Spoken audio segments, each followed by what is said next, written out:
me your secrets, show me your nightmares. All cats are gray in the dark, dear, whether or not you dare. Welcome to All Cats Are Gray in the Dark. I'm your host, April Simmons.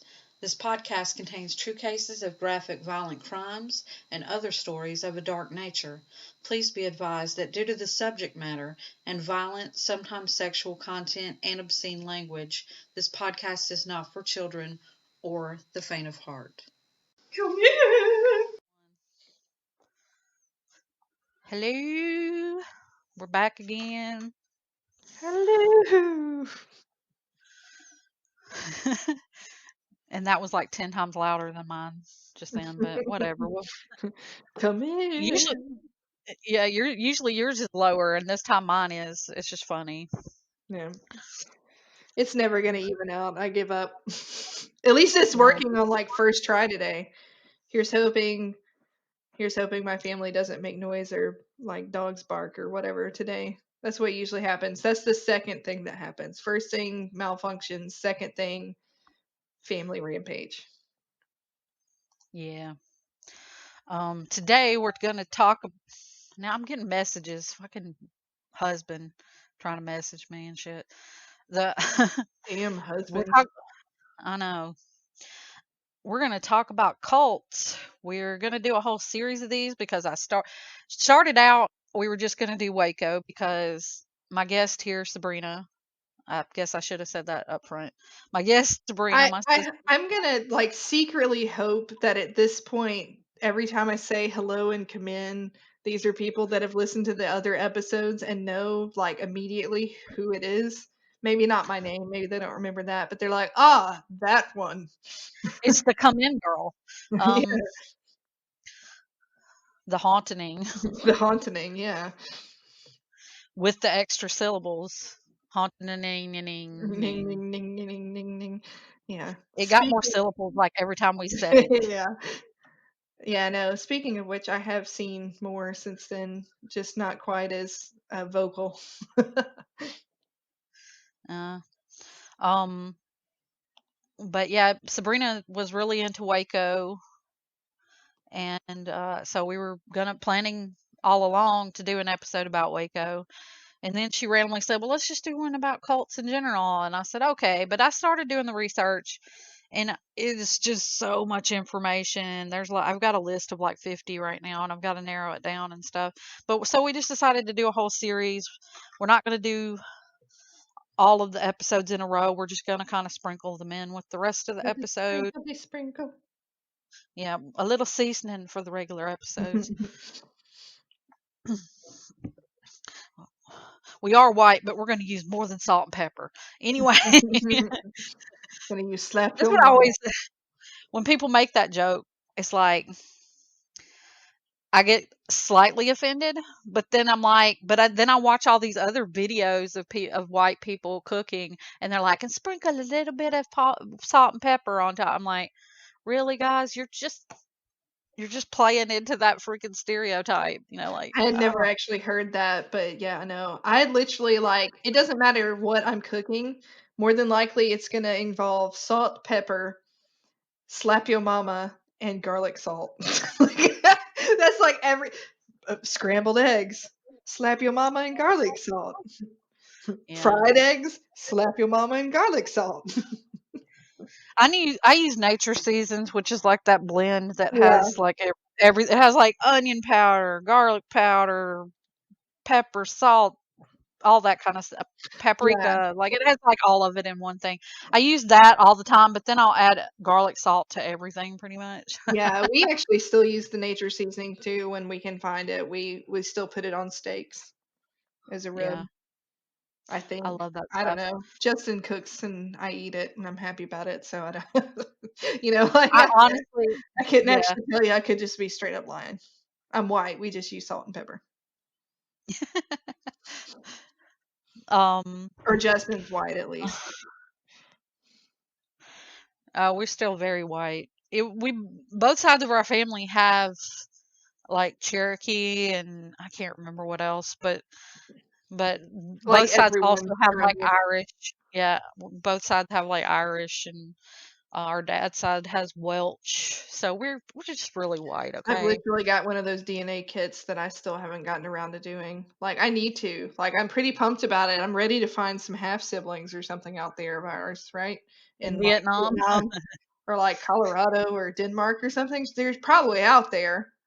But yeah, I still haven't gotten around to doing it because it's like you can't eat within 30 minutes of then you got to do it. And I'm like, waiting to eat or drink something for 30 minutes. Yeah. That's so Yeah, inconvenient. I know And it then is, it's but just been sitting there on my desk ever since. I'm dying for one of us to actually do a test simply because I want it to get into the system so that if dad has committed a crime, it will pop on him like immediately. Yeah. I want that to happen so Well, bad. a lot of his side of the family is in there though. You'd think there would be some traces at this point, like our aunts and uncles are on there. So I maybe it's just not quite close enough. I Um, don't know. but yeah, no, that is also a plus side is finding out how many people he's actually murdered out there in the world. Uh, is it weird that some people just do that sort of thing and find out later, and we're Yeah, like dying to know. We're like like the ones that are like, I hope he gets caught. Like yeah. I obviously hope he has not murdered anybody, or I'd hate that if he did something like that. But yeah, definitely it would be some peace of mind from the fears we've had our whole lives. Maybe it'll yeah, stop our nightmares. I had a nightmare earlier this week that he freaking kidnapped me and held me hostage in a freaking hotel or something. I can't even Yeah, remember everything about it, but uh, and he was threatening to kill James, and yeah, it was just a whole lot of stuff. yeah, But I guess we should actually get to we're 6 minutes in. We always do this every freaking time. yeah. We're like rambling and not talking about the episode. But anyway, yeah, Oh, today we're gonna talk about Waco and Jonestown if we have time to do both. Um, we before we tend get to run started, those over as well. Yeah, we ramble and then we talk too much about things, and then here I am. I'm starting it over again just by talking about talking. Continue. yes, talking. um, I got some basic definitions for you guys, just for the hell of it. I'm pretty sure everybody knows what a cult is. In modern English, a cult is a social group that is defined by its unusual religious, spiritual, or philosophical beliefs or by its common interest in a particular personality, object, or goal. This sense of the term is controversial and it has divergent definitions both in popular culture and academia, and it has also been an ongoing source of contention among scholars across several fields of study. It is usually considered pejorative. Destructive cult generally refers to groups whose members have, through deliberate action, physically injured or killed other members of their own group or other people. And most of what we're talking about is destructive cults. Um, there may be some other ones sprinkled in there I don't because, know. I kind of think there's a trifecta. yeah. Then there's the doomsday cult, which is an expression used to describe groups that believe in apocalypticism Mhm. and millenarianism. Never heard that term before. Mil- And it can Millenarianism? also be used to refer to both groups that predict disaster and groups that attempt to bring it about. Hmm. Polygamous cults that teach and practice polygamy, marriage between more than two people, most oftenly polygyny, one man having multiple wives, have long been noted, although they are a minority. And then, of course, you've got racist cults, political cults, terrorist cults. I'm not going to define those. They kind of define themselves, really. Yeah. So, Yeah, um, I think most, at least the ones that get the most like traction or publicity, it really is a mixture of the destructive, doomsday, and polygamous. It really is like a trifecta. At least the ones that come out in your, immediately in your head, you think Waco, Jonestown, Heaven's Gate. They kind of have that all going for them. And like you said, like actually you didn't say it yet, but you said it earlier, but like most of them, end up in, even if they don't start out one way, they end up another way. Like they end up sexualized or, really destructive. Like it's like there's so many ways that like how do you do these people like actually like set up like I am very charismatic, I should start a cult. Like how does it start? How do you just let a cult happen? Or anyway, that's I'm already starting to ramble. But Yeah. Basically, I think most of these cults start out as a true good intention. They want to have their own religion, or they just believe a certain way, and then they start to gain traction because they have that charisma or whatever. And then it just that I think it gets to their head, like the power goes to their head or something, and they're like, "Hey, if they'll listen to me about this, then I will tell them God told me to have sex with all of them." Like I think, yeah. and not just that, but I think they use that power in a bad way because it goes to their head. They realize these people are really listening to them and really believe in them, and they use it to their advantage. Yeah, and that's one thing I like. That should be like your number one sign if you're breaking away from your religion to change it. Like, something's already off to me. Like, that's kind of part of religion is not necessarily abiding by every freaking rule that's out there, obviously, but you should be devout. You should have faith. And the fact that they're like, I don't like that. You can't have sex with more than one people. Start a new church. Like it just that to me is like I don't know. Maybe it's because we have had a lot of insight into cults and what they look like, and maybe just once you're on the inside, you just don't know it's there. But I feel like I could see it. Like if I just know like somebody wants to start a new church, I'm like, well, I'm not going there. This sounds like a cult. I think, well, I mean, you're not going to find me at church anyway, but it just baffles me how people don't see it happening. And like you said, it probably starts out innocent, but even then, like I said, you'd think there would be still some warning signs ahead of time that shit could get real, you know? Yeah. I think they purposefully overlook those red flags simply because a lot of people that join cults are people that already feel like an outcast or something like that, and True. so they overlook that because the cult gives them a feeling of belonging Yeah. that they're not getting from somewhere else. Or and it's not I'm not saying like every person that's ever joined a cult is ignorant or stupid, or there is some level of naivety that to go into it too. Like you have to have something going on, like you said, whether it's like needing to feel belonging because you're outcast, or just really not knowing any better. That you just like, well, okay, let's do it. Especially like I feel like that's part of why I don't know if people just hide it better now because of the negativity surrounding cults, or we just really have been like exposed to it enough. We're like, no, I'm good. Like, I don't want no part of that shit, Dewey. Like, it just to completely to prevent it from happening now. Like, I think maybe we do know better now. Hopefully. Most people, but some people are still going to be gullible no matter what. Yeah, true. Gullible. That's good. That's what I was going for. All of that was to say some people are just exceptionally gullible. Can you read up until the italics and tell us about the Branch Davidians? Yes, ma'am. So the Branch Davidians began as an offshoot of the Seventh Day Adventist Church. See, right there, red flag. And by the early 1960s had gained control of the Mount Carmel compound. Second red flag. In Texas, third red flag. No, from an earlier group. David Koresh, who was then known by his birth name of Vernon Wayne Howell. That just sounds like a serial A killer name. nerd? Like, no, It sounds like a nerdy no, serial killer. no, it just makes me think John Wayne Gacy, like Vernon Wayne Howell. Yeah. That's what you get for naming your kid this name. Anyway.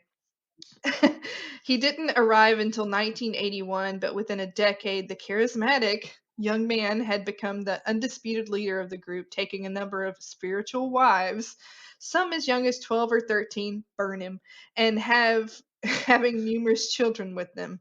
Just, yeah, I really, obviously, I don't want anything bad to happen to anybody, and I'm kind of pausing, like, but really though, like, this guy, glad he's dead. Yeah. Anyway, Yeah. the Waco siege began on February 28, 1993, with a raid of the Mount Carmel compound by the Bureau of Alcohol, Tobacco, and Firearms. I don't know why I didn't just say ATF. For suspected illegal firearms. Despite protracted talks with Koresh, FBI negotiators failed to convince him to come out of the compound or release his followers, though he insisted they were not planning on a mass suicide. On April 19th, after the FBI used tear gas and a tank in an attempt to force entry into the compound, fires broke out around the property. When investigators were finally able to enter, they found some 76 bodies, including 28 children inside. During the 51-day siege, 14 adults and 21 children had been allowed to leave the Davidian compound. 9 survivors served time in federal prison on charges related to the initial raid on the compound, in which 4 ATF agents and 6 Davidians were killed. All 9 had been released by 2013, 2 decades after the Waco disaster. I have mixed feelings about this. Like, obviously, the Branch Davidians were not doing stuff that was good, but the government did not have all the information about them when they, did this freaking raid on this place, and I feel like they overstepped. Yeah. Okay, so I read a whole book about them, but you're talking like I read this 20 years ago at this point. So, man, I'm fucking old. From what I remember, like there really wasn't a whole lot that should have brought the ATF on them. They did have guns and things, and I'm pretty sure they were legal. But like in the meantime, like a lot of what I read just really didn't explain this like siege that happened. Like to have killed so many people and like just it just really did not make any sense. Like nope, like it was kind of like I'm saying how there's not any cults now because we'd shut down that shit. We were like, that's fucking weird, kill them all. I feel like that's just what would happen, but this just took a little longer for him to like have the publicity for people to be like, that's fucking weird. And I think if it weren't for some of the popularity that this group kind of had, maybe the ATF wouldn't have given a shit. I don't know. They would have continued being gross and, until it broke up or, turned into a Jonestown. I don't know. Like, I mean, obviously we're never going to know what would have happened, but I just feel like, it's just unfortunate that so many people had to die over what should have been, controlled. By all means, they should have been investigated, but Yeah. how the FBI and ATF handled this were just wrong on a Yeah. lot of levels. Yeah. Like, I feel like there didn't need to be all that death Right. to find out. They should have found out more info about them and then gone forward with whatever. But I don't feel like they even had enough info to go on for this raid to happen, and it's Yeah. a tragedy. It's a Yeah. tragedy in a lot of ways. Yeah. I feel like they just lucked out. They're like, oh shit, we were right. Like, I Yeah. don't feel like everything I read, they really didn't 100% know what they did or didn't have. They thought these are a bunch of weirdos. We've heard they have guns. Let's set them on fire. Like that's what it is. That's the short version of what I understood to have Yeah. happened. Obviously there's shit going on behind the scenes, and FBI and ATF may not tell us everything they know. It happens, but it definitely looked like someone it seems like they just fucked up. Like they fucked up the whole situation. And it escalated and things went really bad. And I'm sure the Branch Davidians were part of that problem, but it just it just really doesn't make any sense to me, the whole Waco situation. I Yeah. I also compiled a bunch of random. That was just the basic story, and that's pretty much everybody already knows all that. Well, I put together some random facts just because I wanted to have at least some info that nobody else had. So I've put together. I mean, some of it you'll know, and some of it you won't. Like, but I wanted to have some just random facts about the people involved or them in general so that people would have something extra to take away from this other than just a regular podcast about Waco or Jonestown. Anyway, the Branch Davidians were certainly an extreme and problematic religion. Waco survivors reported various forms of insidious child abuse, with girls as young as 11 being forced to have sex with Koresh, which we kind of sort of basically touched on that earlier. And here, I did not know this part. When Koresh took control of the Branch Davidians, he announced that he alone would be allowed to reproduce and forced the rest of the men in the cult to take a vow of celibacy and offer him their wives. I did not know that part. Yeah. Koresh also gave a number of prepubescent girls a plastic Star of David, which literally signified that they were ready to have sex with him. Koresh married several of the girls and had as many as 19 wives. So I'm gonna like right there, like why would you let this happen to your children? Can you like there is no way in fucking hell that I would ever let anybody get that close to Nancy that was older. You know, obviously Nancy hangs out with my friends, but if anyone paid any close attention to her or tried to get near, I would fucking chop their fingers off, you know, like I'd do something. Like there's no way even if I like, oh, I made some new friends. Oh, they're a little bit weird. They're paying attention to my kid. Kill him. You know, like I'm just sorry. Like that's my kid. It's not going to happen. But more than anything, like, so going back to the whole gullible thing, why the fuck did these dudes let this other dude say you can't have sex anymore and I'm going to have sex with your wives? So again, like, at what point do these people That's stop like, and go like, oh, this sucks. I don't want to be a part of this anymore. Like, you know, like just that bit of information alone, like nobody else could have sex except for him, and he got all the wives and all the children. Like, no, like I'd have been well, like, and no thanks. he had as many as 19 wives. That's 19 more red flags. Yeah, Are we keeping count yet? yeah, And also the number 19 again. Anyway, always every, 19. every time we do an episode, some No, we people should that just make have a whole episode about how Stephen King's writings are real. And real. all the signs pointing that it's real. I know. Captain Trips. Yeah. Anyway,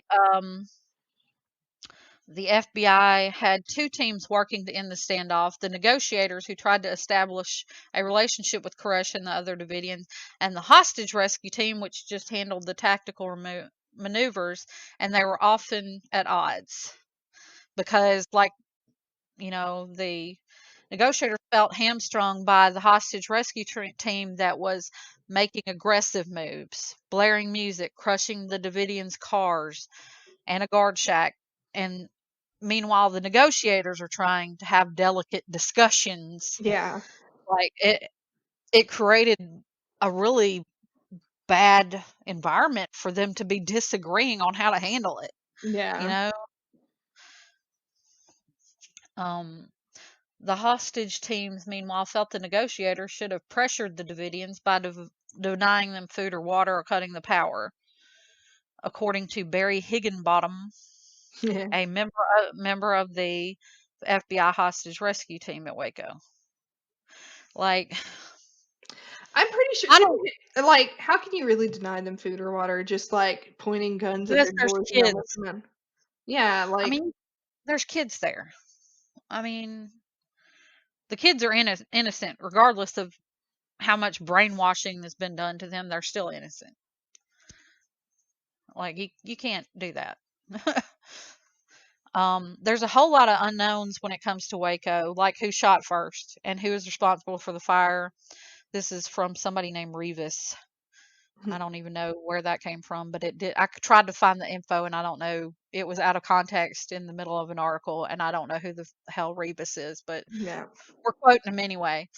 I don't know the answer to a lot of questions, but I do know that the FBI and ATF were negligent. Yeah. No, we know that. I'll never say that Waco was like an A+ situation, and obviously things can just go wrong, but at the same time it's like you still killed people, that you know uh, there were a few of them that were probably doing nothing wrong, and you know at the time they didn't know anything was going on. I mean, in the end, yes, David Koresh was horrible and we didn't like it, and what they were doing was wrong and they had guns, but like we didn't 100% know that, and that's what bothers me about it. Like we weren't sure what was going on. I guess the whole having to get negotiators in there to talk to them would start it, but you're talking about fighting people's religion, and Yeah. nobody's going to take that lying down, you know? Koresh himself called 911 to report the shooting. You can actually find audio of that, and I have listened to it before I did this. So he's like panicking when the shooting started. He calls 911 himself, like saying that they're shooting up in here, like stop it. So Yeah. I think that doesn't necessarily prove that Mhm. they weren't the ones to shoot, but I find it very suspicious, like that. The FBI still swears up and down they didn't shoot first, but Koresh is calling 911 like, what the fuck, man? Yeah. They're shooting. Yeah. Like Well, I it think doesn't too, look like, good. yeah, it doesn't look good, but I think again we've kind of proven Koresh was smart, to some extent, or at least cunning, or the charisma again, and some of that could have been planned. Like he could have thought like, oh shit, one of my people shot somebody, even if it wasn't him, and to cover their own tracks, he could have done that. I mean, I guess the downside is, endless speculating on this one, because just a lot of the people involved are gone, or it's just not talked about. Did you know Koresh was a guitarist? I didn't. Hmm, There's a random no. random bit for you. Although I remember when this stuff happened, and I remember seeing footage on TV, like live TV, of this whole thing going down. Because that's part of why I've always been obsessed with it, is because I remember it happening and people talking about it, and I was just kind of like baffled, like, why did the FBI set people on fire? Like that's what I remember thinking as a kid. And like I feel like I remember seeing like a picture of him like playing a guitar or something, like playing Happy Jesus Yeah, music for his cult. yeah. Koresh joined the Branch Davidians at age 22 and became immediately involved with the prophetess of the group, Lois Roden. After she died, Koresh challenged Lois's son for control, George, showing up with 7 heavily armed followers at the Waco compound. Roden ended up shot in the head and chest, and Koresh and his men were charged with attempted murder. The 7 were acquitted. A mistrial was declared for Koresh, who told the jury that they had aimed at a tree. All right, so maybe Who? they What? had a reason to go. Never mind. I've actually never heard that either. I had not heard that. I had not heard that either. But how did a jury buy that he was aiming at a tree? Like charismatic would you have to be to like go up in court and be like, I was aiming at a tree, and the jury's like, yep, I believe him. Like Yeah. That's that is like crazy. that's higher than like Ted Bundy level charisma. Yeah. Because he might have gotten away with it for a long time, but he eventually was caught and sentenced. So, but meanwhile, Koresh is over here like, no, I didn't do it. I realize you just said meanwhile, but for some reason my brain read it as meemaw. I'm like, why is she talking about somebody's meemaw? Like I don't Meanwhile, uh, meemaw. it's been a long week, and it's not The F over for me. I know. The FBI slipped listening bugs into milk cartons they sent into the compound. It was Janet Reno, which I did not know that, who approved the use of tear gas. but only because she was told via a report that children were being abused, even though that was not known to be true at that point. Hmm. So the FBI or whoever lied to Janet Reno to get her to approve the use of tear gas. No. And it just reminds me of SNL. Janet, welcome to Janet Reno's dance party. Oh man, good old days of SNL. Back Yeah. when people actually watched it. The Davidians started the fire, according to the information they have. The Davidians actually started the fires by Koresh's orders. They have audio from their listening devices of him telling them to get some gasoline and stuff. Hmm. That does not necessarily prove anything, but that's what is gathered, that the fires were started by Koresh's people. Yeah. And most of the people died from smoke inhalation. The Koresh followed, like the Branch Davidians. Koresh and his deputy Steve Schneider were found with fatal wounds to their heads, suggesting suicide or murder-suicide, according to Dr. Nizam Pirwani, the chief medical examiner for Tarrant County in north central Texas. This is going on to the next fact. In 2009, Koresh's mother, Bonnie, who was 64 at the time, was stabbed to death by her younger sister, Beverly, in Beverly's home. Bonnie and her sister were the only two people in the house at the time of the murder, and Beverly had a history of mental illness. I'm like, Jesus, this whole family got a history of mental illness. Geez. That's why I included that, because I just thought this was interesting, because this is 2009 when that happened. So that's more recent news that I haven't really heard anybody mention when they talk about it. Because, I mean, it really doesn't have to do with the Branch Davidians, but I just thought it was interesting that it's Koresh's own mother that got stabbed to death by her younger sister. Yeah. So the authorities got the tip that Branch Davidians might be dangerous when a UPS driver accidentally saw what was inside a package he was delivering to the Mount Carmel Center: automatic weapons, hand grenades, and explosive powder. After seeing this shocking cargo and noting that several similar seeming packages had been delivered there in the weeks prior, the driver thought it prudent to tell someone what was going on. So they were brought down by a UPS driver. Yeah, that's crazy. I mean, was he 100% sure they were automatic weapons? Like, still, good on you. And I'm not saying you should never, like, you see something, say something. I don't mean that. But at the same time, I still feel like it's hearsay at that point. Like, I don't know. Yeah. And, you never know when people are imagining. Like, Or I just I making up peeked, shit. I peeked in the edge of that, and I think that's what I saw. Yeah, It or just might being it like, might have I been. don't like this, looks like a fucking weird ass cult. Like, I'm gonna try to stop it. I saw guns! Like, things like that do happen, unfortunately. The ATF raid of Koresh's compound was intended to be a surprise, but a cameraman for a local news station accidentally tipped the Davidians off, knowing that the raid was about to take place. The cameraman innocently asked a mailman for directions. What he didn't know was that the mailman was basically a Davidian, Mhm. and he immediately tipped off the group. So by the time the ATF got to the compound, the Davidians were already armed and ready. Hmm. That's bad. Well, okay, I don't even remember what I read in this book anymore, but this side of it obviously is putting me like in a different direction.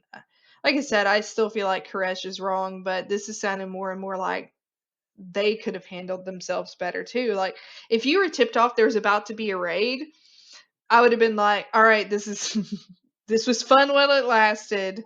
Let's all stand out in the yard with our hands up. Like, That's what. Regardless, I don't even care if anybody's coming with me. I'm like, I'm gonna go outside and stand up with my hands up and be like, I give up. yeah, Like I don't know these motherfuckers. I'm just visiting somebody. I'd be like, I just be like, claim all stupidity at that point. Like yeah, but I don't know them. but again, I guess it's still, some of it is like standing up for your religion. Not PTSD. What is it when you're like in it? Like Patty Hearst. Shit. What's that word? Really good. Stockholm syndrome. Yeah, like that kind of situation. Like you have been in it so long that you just do not know any better. You're going to do whatever they say. Like a lot of them were scared. Like you don't have a choice because David Koresh, he's got a shit ton of guns and grenades. I don't know. But you know what I mean. Like I think a lot of them wouldn't have fought against it because of the situation, and they were in a cult. Well, Sorry. here's Keep going. here's something interesting that I didn't know before doing this research. 2 years to the date after the end of the Waco standoff, Timothy McVeigh bombed the Oklahoma Federal Building, leaving 168 people dead. It turned out this was no coincidence. McVeigh was an anti-government U.S. Army vet who had actually observed the Waco standoff from a nearby hill. When he was arrested, he credited the events at Waco for giving him his motive. Dang. I did not know the Oklahoma bombing was inspired by Waco. Like, I did not Yeah. know that. That's crazy that he was there. Or it could be just, I mean, come on. People with that Yeah, kind of narcissistic personality, he could just be that's saying true. He could be making shit up, but that would be but crazy. he claims yeah, I mean, that's insane. Koresh's mother did not want the publicity of a funeral and instead buried her son in an unmarked grave with just a few family members present. Koresh's mother also said, I don't think I will ever rest in my heart, since she didn't get to see this body, so she could not be positive that Koresh had died at all. And I know there is a sect of people out there that think he really did live through it. I Yeah, don't think so. I don't think the government agents would have let him live through that, even if he had true. not killed himself or had somebody do it for him or whatever. Yeah, I think he wasn't going to make it through that. Let's put it that way. no. At that point, That or, 'cause these people, people in that kind of situation and power, they're just going to do it again somewhere else. So even if he mm, were to have gotten out, I'm pretty sure he would have made his presence known again by now. um, one of the outcomes of the Waco siege was that the ATF laid down new rules on how to handle such situations. New recruits were made to read a write up of the tragic events. And from then on, the use of force became an absolute last resort tactic. Well, good. Yeah. Like that obviously There's a needed to bunch be of people done. dying. Yeah. Um, and as a last little note here, they are still going. I looked it up and I wanted to know this for all of the cults that we're talking about, which ones are still out there and which ones aren't, because I'm curious about Yeah. that. And I know other people are too. It's like that's everybody wants to talk about what happened in the past, and I'm just curious, are these people still out there? Yes. And Yeah. there is a church on the old site of Yep. the compound. And some residents are there are some residents there now, but they are more what the original Branch Davidians were about and not Koresh's bullshit that he added to Yeah. it. Yeah, no, Um, my daughter and I actually drove to Texas recently, and we were so upset. Like, we had planned on stopping, but we ended up running out of time because it was a little off our path. We were driving from Austin to Dallas, and off of, like, probably 30 minutes off of like the main interstate that goes between the two. And I really wanted to stop there to see it, just to kind of like soak in like what the fuck happened. But yeah, you can just Google map it and see a lot of like what the compound looks like to this day. It's creepy. and I want to know, he supposedly knocked up all of these women Yeah, and there were survivors. I want to know, are there heirs that we don't know about? Because obviously they would probably not come forward and say that, yeah, or at least they would be smart not to. right. So are there David Koresh heirs out there somewhere? There's got to be at this point. If he had like 19 wives and had several children by all these children, surely some of them made it out. Like, I don't know. That'd be crazy if all his children were the ones wiped out. But yeah, I've never Mm. heard anything about that, about his kids, and if I they. could not find information. I know that he had a son and daughter for sure by his actual wife. I think she was like 15 or 16 or something when they got married. But he had two, like a son and a daughter, and they did die. Hmm. But it does not mention anywhere, because it says that he was knocking up these women to try and,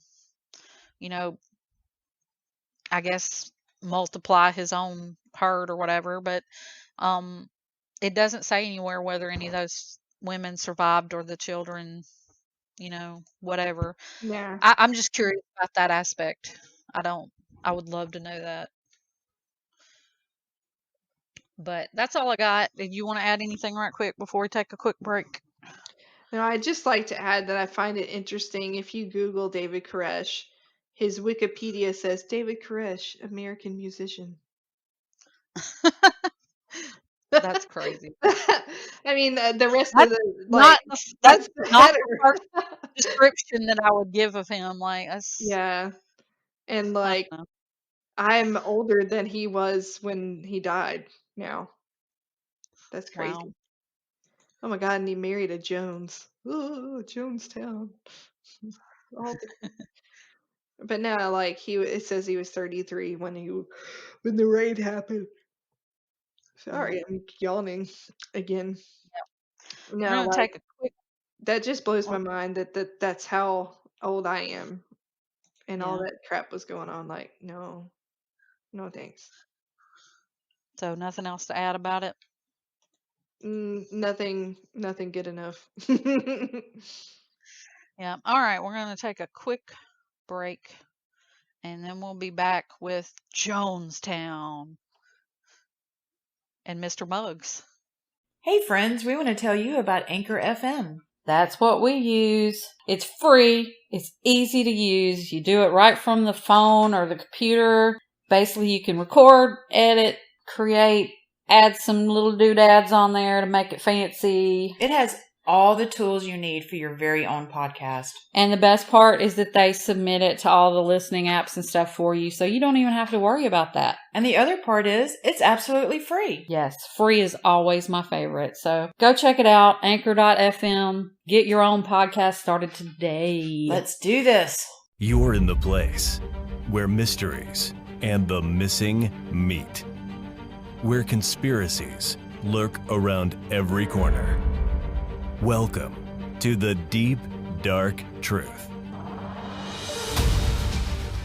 Mo here from the Deep Dark Truth podcast, where we're searching for the truth behind your favorite conspiracies, mysteries, and bizarre true crime cases. Check us out on Apple, Google, or the platform of your choice. Join us in discovering the Deep Dark Truth.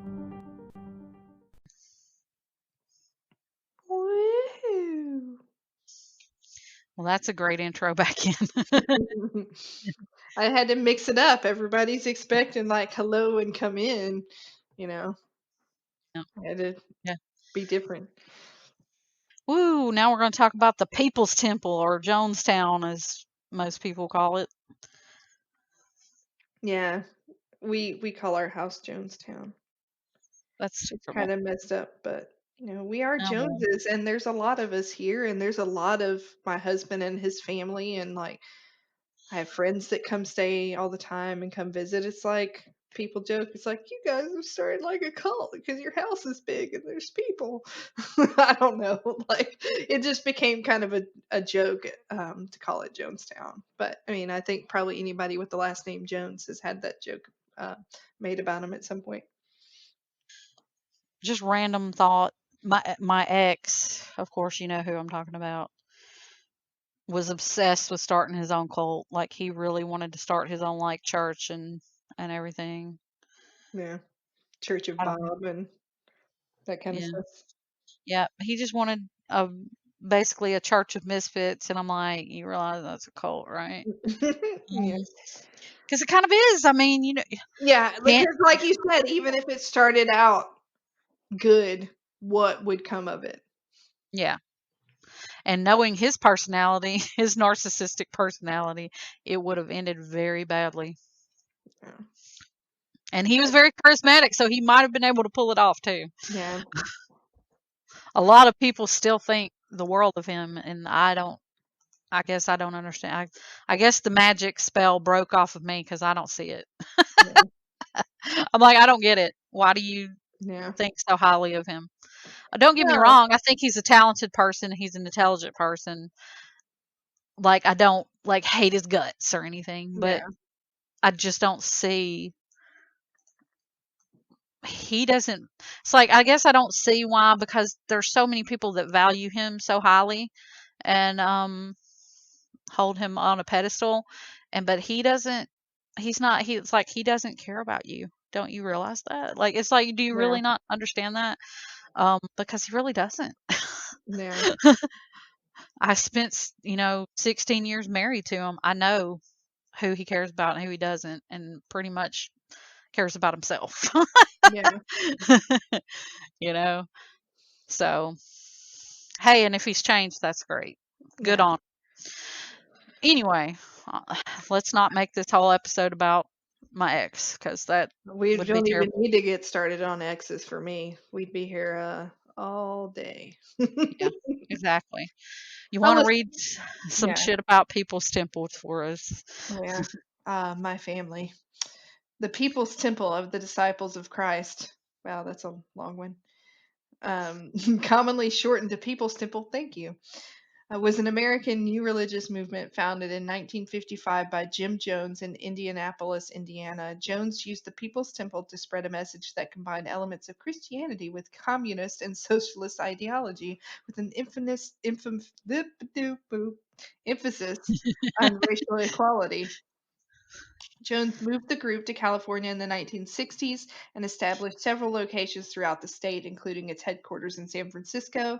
At its peak, the temple boasted 20,000 members, though 3 to 5,000 are more likely, and connections with many left-wing political figures. He bought land for the group in Guyana in 1970. Guyana, no idea. In 1974, after Jones left for Guyana, let me get it right one of these days. He encouraged temple members to follow him there. The population grew to over 900 people by late 1978. Those who moved there were promised a tropical paradise free from the supposed wickedness of the outside world. On November 17th, 1978, Leo Ryan, a U.S. congressman from the San Francisco area investigating claims of abuse within the People's Temple, visited Jonestown. During Ryan's visit, a number of temple members expressed the desire to leave with him, and on November 18th, they accompanied Ryan to the local airstrip at Port Katuma. There, they were intercepted by self-styled temple security guards who opened fire on the group, killing Ryan, 3 journalists, and one of the defectors. A few seconds of gunfire from the incident were captured on video by Bob Brown, one of the journalists killed in the attack. That evening in Jonestown, Jones ordered his congregation to drink a concoction of cyanide-laced grape-flavored flavor aid. Woo! In all, 918 people died, including 276 children. It was the greatest single loss of American civilian life in a deliberate act until the events of September 11th, 2001. This includes 4 that died at the temple headquarters in Georgetown that night.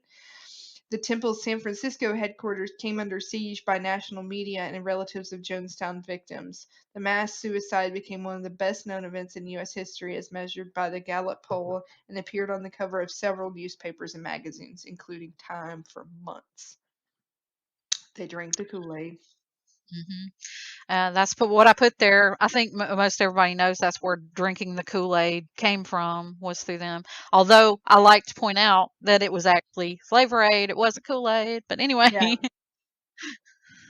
I just think that's interesting that whole, and coincidentally, I read that the survivors hate that term, that drinking the Kool-Aid or drank the Kool-Aid. Yeah. They hate that reference because to them it's insulting. Yeah. I mean, it insinuates that they just blindly drank this Kool-Aid, Yeah. like drank the poison on purpose, but factually that's in most of the cases was not true. All right, now more for more of your random facts. Jones preached against sex and romantic relationships while engaging in adulterous relationships with the church administrator and a few other women in the congregation.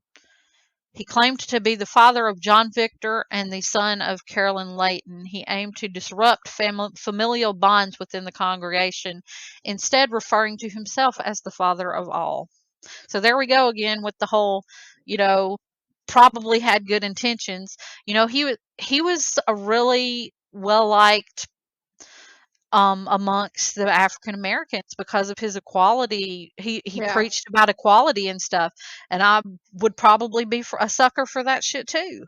Like, Yeah. he was very positive role model during those early years, and it's like I feel like he yet again let the power get to his head.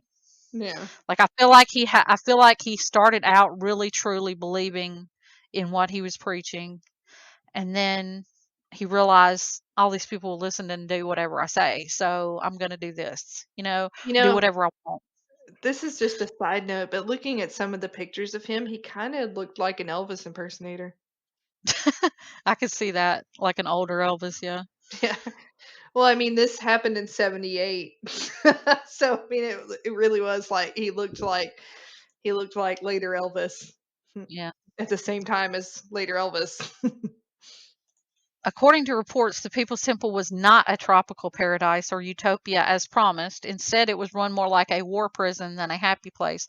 The followers reportedly received little food and were not allowed to leave the site. Jones also had armed guards standing at the compound's perimeter 24 hours a day. The members at Jonestown would sometimes work over 12 hours a day in the fields. Jones used the loudspeaker system to preach at the compound. Later, he became fearful of a plot against him, so he began to conduct what are now known as suicide drills. To do this, he would wake up his followers in the middle of the night. The followers would proceed to the mess hall. When the people got to the hall, they would receive a cup of red liquid. They were told that the cup contained poison and were ordered to drink the liquid. After 45 minutes, the members would be told that they were not, in fact, going to die and that they just passed a test in loyalty. So he got them prepped up for this. It just makes you wonder how many people thought that the final incident were just another drill. Yeah. There was a mixture of cyanide and Valium mixed into the grape flavor aid. Cups of the lethal punch were distributed to the members of the congregation. The 276 children in the compound were the first to die. They were the first ones given the drink. Jesus. How horrifying is that you fed all these children the punch first? Yeah. The ones who did not want to drink the punch were forced to by armed guards. Jones himself did not drink the poison punch. Instead, he either shot himself or was shot by a member of the congregation. He was found on the floor of the pavilion with his wife Marceline, Nurse Annie Moore, and other top members of the People's Temple. There were survivors of the murder as well. A group of 11 temple members had walked over 35 miles to escape under the pretense of going on a picnic. One old woman, Hyacinth Thrash, which I find this hilarious, it's an older black lady that slept through the whole ordeal and woke after it had been completed. 2 men were able to bypass security through luck and deception. 3 other members of the community escaped death because they had been sent out on a mission to deliver a suitcase of money to the Soviet embassy. Many people in Georgetown and the church in San Francisco also survived because the members did not heed Jones' suicide orders. And I just love that it makes me really happy that the old lady lived because she just slept through the whole thing. I don't know why that makes me so damn happy. Yeah. That would it sounds like something I would do, but that would also I probably wouldn't be that lucky either. But I probably would not get myself in a cult situation anyway, so I'll do something else stupid. And I found this little tidbit interesting. Harvey Milk actually spoke at People's Temple political rallies. That's like a weird little tidbit for you if you know who Harvey Milk is. Yeah. And if you haven't watched the movie about him, it's really good. Jones was a weird child who held playmates captive in a barn and also had reportedly killed animals. He was obsessed with death and religion and also had a fascination with Hitler. Hmm. That's some red flags right there. Yeah, talking about red flags. But Yeah. again, it's like, how much is these things starting innocently and turning bad, or is it a facade that it starts out? Or is it just a particular sociopath that's just really good at playing people? Yeah. Yeah, that's what I'm wondering, like how much of this is pre-planned? Like, okay, if I do it this way for so long, I can change it. Because hearing something like that, like, we didn't really find out a lot of David Koresh's backstory, which is just he kind of appeared at 20 years old and already liked younger women. I mean, I guess that was our red flag with him. But like, reading that about Jim Jones, like, you've got to assume, like, okay, if he really liked Hitler, obsessed with death and religion, and was a little bit scary, like serial killer scary, like, how much of this was pre-planned? That's what I want to know. Like, really, like, you think like cults get out of hand, like you were saying, but there's got to be some some of it in the background, maybe even if they don't necessarily realize they've got that with them themselves. You wonder, Yeah. like, was it going to happen no matter what, you know? It does make you wonder. In December 1973, he was arrested for lewd conduct at a Los Angeles movie theater, and during his final months in Jonestown, Jones was addicted to pharmaceutical drugs. A married man who adopted children of different racial backgrounds, Jones also engaged in sexual relations with some of his female and male followers, Hmm. which I had not known that before. The fact that he slept with some of the male followers too, I was like, Yeah. what? What? Yeah, that just is kind of odd for him to have, like, had some decent political standpoints and social standpoints, like, adopting children, and it just it's like there's two sides to this dude. There's the one that, like, kills animals and holds people captive in a barn, and then there's the other side that really was progressive and understood the world. But, like, yeah, yeah, I don't know. It obviously mixed together in the end to make a really bad Kool-Aid cocktail. Yeah. And this little fact really depressed me even more. I, don't, I know this is silly. The People's Temple had a pet chimpanzee named Mr. Muggs. And like so many other victims, Mr. Muggs met a tragic end on Jonestown last day. The chimpanzee was shot to death that day. I don't know why they shot him, or if they just thought he was going to die too, or protect him from getting taken by whoever. I don't know Yeah. what happened there. But Who's gonna shoot this poor fucking monkey? this poor fucking monkey that's living amongst these psychos. I mean, like, I don't.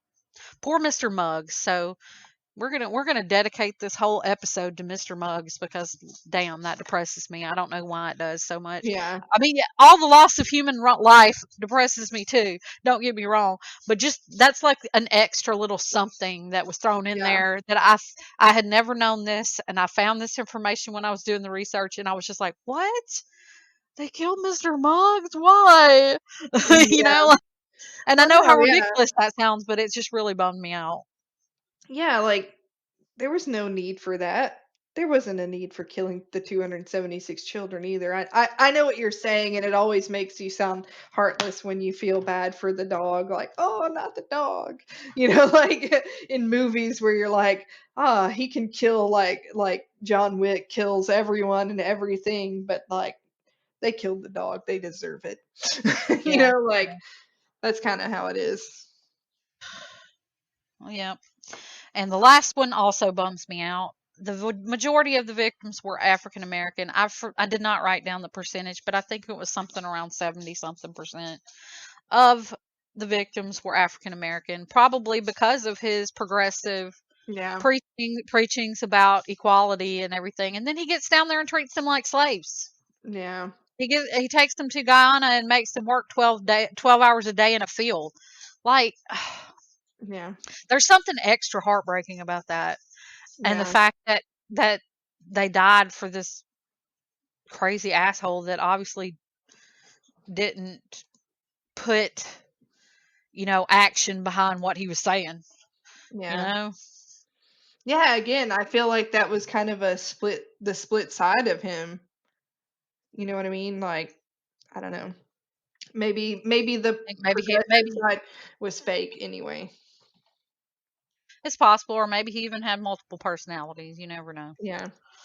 But yeah, no, I think what's worse than anything is if you just Google like Jonestown Massacre and there's photos of like aerial photos of all the deceased people. It's just insane to look at Oh, like that.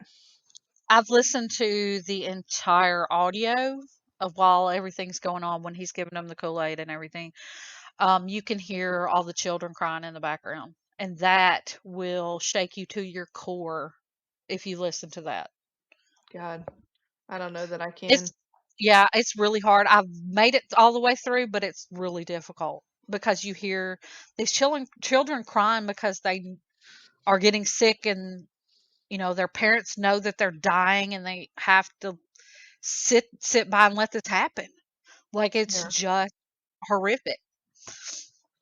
So anyway, do you have anything else to add on that? Because both of those cases are just so oppressively depressing. Yeah. Like, I think just that's what, overwhelming. yeah, again, like what fascinates me about cults is just like, how does it start? Like, with a lot of serial killers and different, murders, there's obviously something wrong with those people, but you're talking about one person killing multiple people, not one person influencing people into bad decisions and then causing the death of them. You know what I mean? Like, I feel like you look at murders and serial killers and they have a mental disorder, but what is it about cults that intoxicate people to the point of being really stupid? And drinking Kool-Aid and moving to another country and quitting your job and sleeping with children. Like, what is it that leads you down that path? Like, that's what has it just, I don't get it. I don't get it. I can understand having a mental disorder, being sick. I don't want to understand it, but I feel like there's more of an explanation to a serial killer than a cult. Does that make sense? Like, Yeah, no, I feel I like get I'm what you're wording trying it to wrong, say. but like it just, No, I get what you're saying. But it's like I think it's a mixed bag of situation. Like, it's the mental illness of the leader of said cult mixed with, people that are either gullible or needy in some way, whether it be because they're misfits or because they haven't had a good life or haven't felt love or felt belonging, or any of those number of things. I think those mixed bag of people that have those issues yeah, with this charismatic person, it mixes up into this explosion. Basically, it's like if you put all the ingredients for an explosion into yeah, a big ass vat, that's how it works, I think. yeah.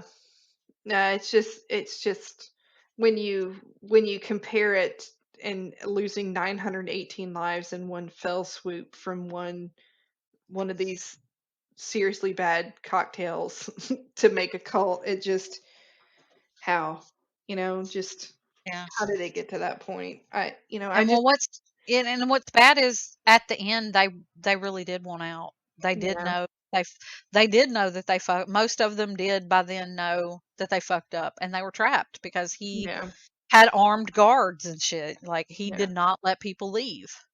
yeah. So there you go. Like, so by the time they wised up, it was too late. And for all we know, that could have been going on with like the Koresh people as well, if they were amassing, you know, hell. Koresh was probably admiring Jim Jones at that point, and that's probably why they started amassing guns and things, is to have the same thing happen. But I don't know. And it's sad because I've always loved the idea of not like a cult per se, but like a massive amount of land with all your like friends and family living on it and living together and like doing gardening and just living outside of society. I've always thought that would be a really cool way to retire. Yeah. You know. Whereas I just want an RV and I want to go to like the cheesy Yeah. roadside attractions. That's how I want to retire. Yeah. But like I remember Nancy wanted that. It's like she used to describe having her own town, like Nancy Land or something like that, and she everyone would have a job, and so everything would be free. But everybody had their certain jobs in the town, and there was like a river of something. It was like chocolate or something stupid like that, like 'cause she was a kid. But I just remember her specifically saying like everything is free, but only if you do your job. I'm pretty sure that would probably be communism or Yeah. maybe that's why it's called a commune. I just now realized that. Yeah. That's how it makes sense now. Things you Yeah, I'm learn. like, whoa, wait a second. I'm like, wait, communism. Oh shit, I did not realize that till now, just seriously. Yeah. Um We're so but smart. I know. Basically I threw another cult in here at the end just to lighten things up. There's not much info on this cult. I wanted to share it because it was more lighthearted to after those really heavy cases that we talked about. Mm-hmm. There is a Russian cult of Gadget Hack Wrench.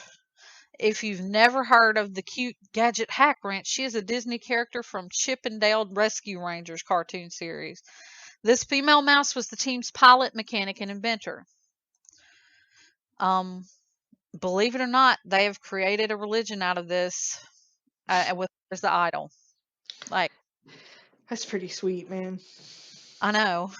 But again, like I don't know. My husband is home and he is looking at me like, what in the fuck? He's looking at me like I just made this shit up or something. I really didn't. Y'all can Google it. That does exist. There's not that much info outside of what I just told you, but it does exist. No, that's why even like, there's like Church of Satan and Church of Bob, and there's a lot of things that are in jest, and some that, like Church of Satan isn't in jest necessarily, and maybe Church of Bob isn't either, but there's a lot of different religions that are like meant to be satire, but I feel like even those could push it too far. Like I'm just like, I don't know if that's why, like I see just even religion as a whole, whether it's Christianity or, it's Davidian or whatever's going on, there is that level of gullible and just willing to do whatever. And that kind of scares me. Like that was what pushed me away from the church more than anything, was the idea that I'm just so supposed to blindly accept these things as wrong, even though I don't think they're morally wrong. You know what I mean? Like, I just have I've always had that internal like, no, this isn't right. This isn't right. You're treating people wrong. I've just not liked it, and I just and maybe that's how they get these people in there, like you said, like someone like Jim Jones was preaching for equality, and that's how you rope them in. You take that one thing that people really don't like about themselves or a religion or whatever, and you pull them in. And I don't know. It just, like I said, that in itself freaks me out, and I just have a fear of religion, I guess. The end. Yeah. Thanks, And before Mom. yeah, I was that asshole little kid that was the person all constantly raising their hand in Bible school. Like, I'm that kid that's Sunday school raising their hand like, but why does it say this when this is obviously not what Jesus agrees with?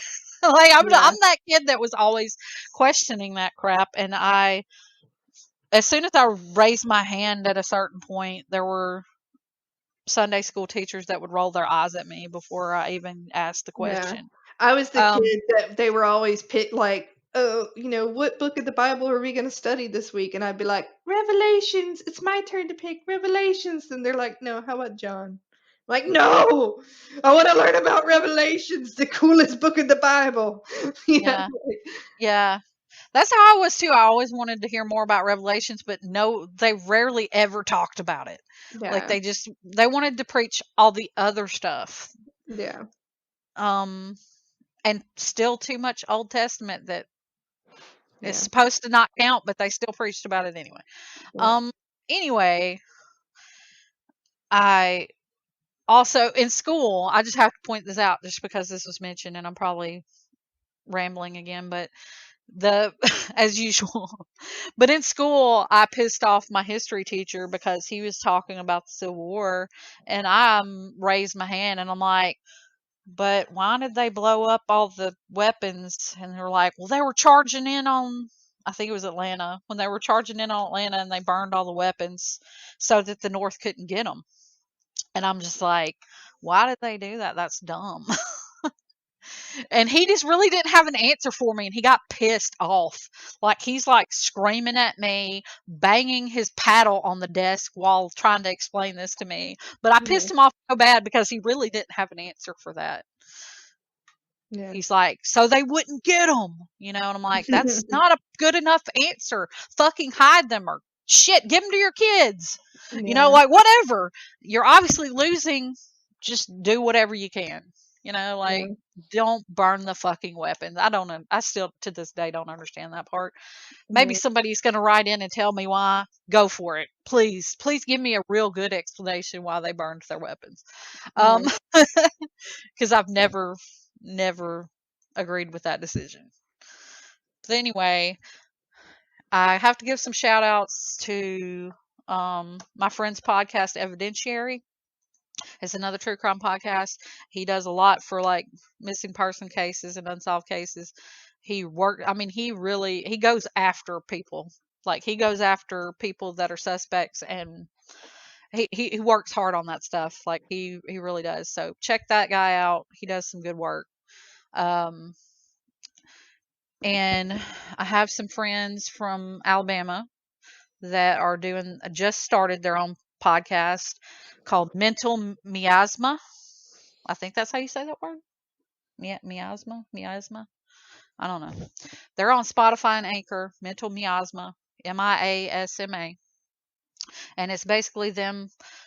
They talk about anything from paranormal to conspiracy theories to like socio-political shit. Like it's just their opinions. So I gotta warn you that some of it may be offensive because they are very balls out when it comes to their opinion. So yeah, just be warned on that if you do listen. But if that's your thing and you want to check it out, go check it out. And I also have to just give a shout out who is probably not going to give me a shout out back because they're too famous. But all this week, I've been listening to Fake Doctors, Real Friends, which is yes, I've been listening to that like nonstop. And it's, I'm on an episode now where Dr. Cox is a guest. It's a rewatching of Scrubs with, Donald and Zach, who were the main characters if you watched it. Yeah.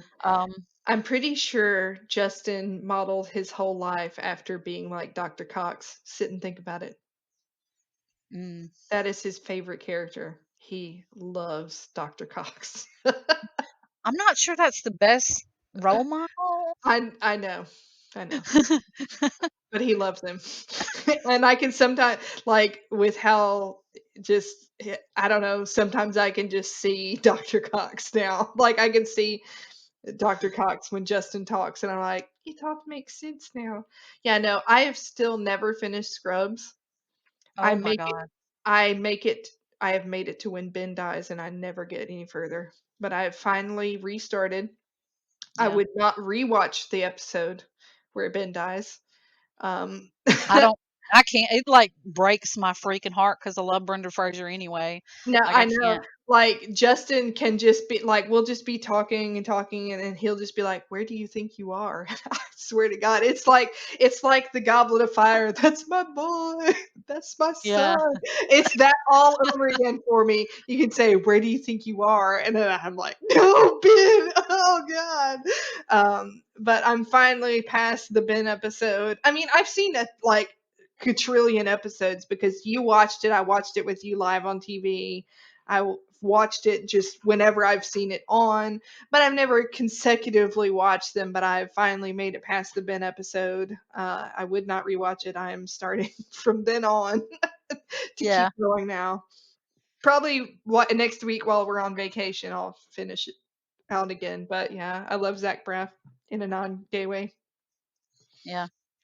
I love them too, and I love their relationship because they really are friends. Like, Yeah, and that's what makes it great to listen to it because they've got their little in jokes about the episodes and shit too, and that's hilarious. yeah, And Donald will just randomly sing shit too, and that makes it all the more fun. yeah. No, I Oh, hope to get around to listening to it, but so far this is the only podcast I've ever listened to, other than Control Point, of course. But yeah. like, I just I've never. Do I, they even still exist? no, they ended. They ended when I was still involved. Like Okay. at what little I was. I think there was like the 50th episode and the 100th episode. I think they ended shortly after that. But they did some other things afterwards. But I honest to God don't know. But that was some good shit back then. But yeah, I usually don't listen to anything outside of like true crime and paranormal type, really dark stuff. That is Um, actually, I have Nancy and I have listened to one podcast, and it was when we were on our way back from the Texas trip yeah, where we wanted to see Waco because the cast members of Kid Craddock in the Morning, they have their own podcasts. And so we listened to Part Time Justin. He has a podcast. I don't even remember what it was called, but we listened to it the whole way back from Dallas because we were just like so obsessed with the fact that we just met them, and we were so pumped to have met the cast of Kid Craddock in the Morning. So we listened to yeah, it the whole like 6 hours home. yeah. But yeah, I highly recommend that if you were ever into Scrubs, then it's a really good show. But anyway, I guess we're done. We need to wrap this up. My husband's probably waiting on food right now. Yeah, I need to continue working so that I can take vacation next week because that makes sense. All right. Well, thanks for coming on the show again. We'll probably do one again when you get back from your Yeah. little mini vacation. Same. Enjoy Bye. enjoy your enjoy your cabin in the woods. Oh, And damn it. Why'd you have to say it like that? we saw 3 bears when we stayed at ours. Yeah, So, I'm pretty pumped. As long as and I I still can, like, haven't made that public, so I kind of just outed myself because I haven't talked about that publicly that we went on a little mini vacation, but we still social distance, so there's that. yeah. Uh, No, I'm so pumped for that. Like, our cabin has like a rush driving game. I'm so I'm so pumped for the fucking mini arcade and air hockey, and yeah, the whole point is to socially distance with my kid. So I'm pretty pumped to take a break from work. Like, I am working 60 hours a week, and like I just finished another semester of full-time classes. I am dead. yeah. Well, have fun and have some extra fun for me because I only got to stay a couple of days and I did not want to come home. Let's put it that way. Yeah. We were in the hot tub pretty much multiple times a day. Like we would get in and out of the hot tub just all day. Like That's literally pretty much just where we are. Nancy, however, like broke 2 of her bathing suits today while trying to pack her clothes. So Lord it's pretty fun. bad.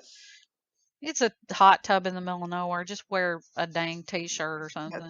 That's what I told her. Yeah. At this point, we're Anyway, just talking, and now people know all about our lives. Not yeah. that we All aren't real right. open books anyway. Well, we do that anyway. Yeah. Yeah. Anyway, I overshare all the time. Just like that meme about my freaking being a Gemini. No joke. Those were frightening. Anyway, tune in next time when we talk about something, and then we do another episode about cults, and we talk about some other bullshit, and the end. Bye-bye now. Goodbye.